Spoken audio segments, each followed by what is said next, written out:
All right, guys, it's time for another Mental Health Monday, sponsored by LSF Health Systems. June is National PTSD Awareness Month, and to speak more about PTSD awareness is Dr. Christine Caulfield. I always enjoy having you here. Thank you so very much. My pleasure. This is always great. I always get to learn a lot of amazing things. So PTSD stands for post-traumatic stress disorder. So what exactly is that, and what causes someone to be diagnosed? Yes, generally with post-traumatic stress disorder, an individual has witnessed a life-threatening event, either to themselves or they've witnessed it with someone else. Oftentimes the symptoms are varied. We have individuals that have increased startle response. So I'm thinking July 4th with the firecrackers, particularly for our veterans and first responders, getting very anxious around that. Also relationship problems, because there's often associated with PTSD nightmares and night terrors. Also people, as you say, increased anxiety, depression, trouble concentrating, trouble focusing. So it's a real disorder. Yeah, it's very debilitating. Symptoms, very debilitating.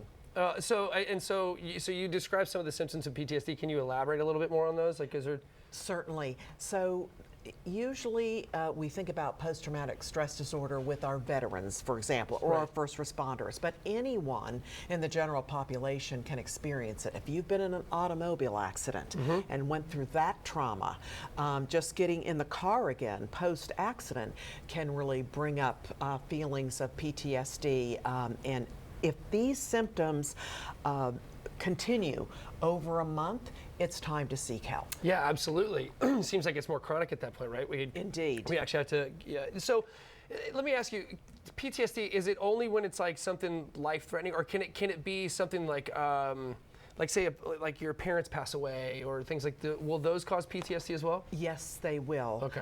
Also witnessing family violence. If you're not particularly the victim of the violence, but you're watching your parents with a domestic violence situation, that can cause PTSD.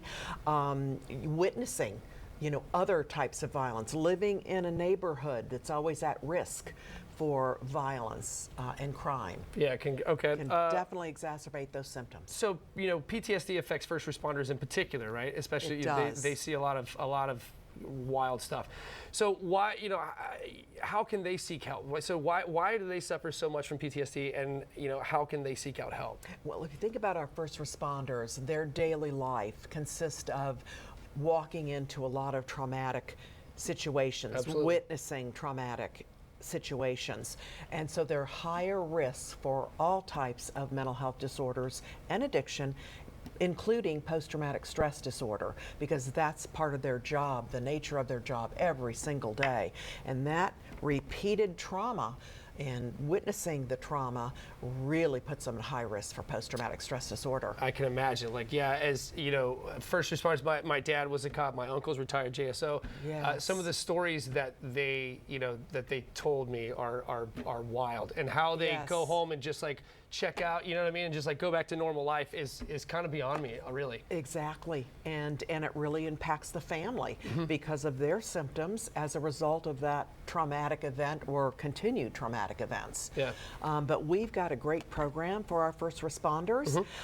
They just need to call 211, identify as a first responder, and family members can call that line too, and they will be connected with a peer specialist to walk them through the steps to recovery.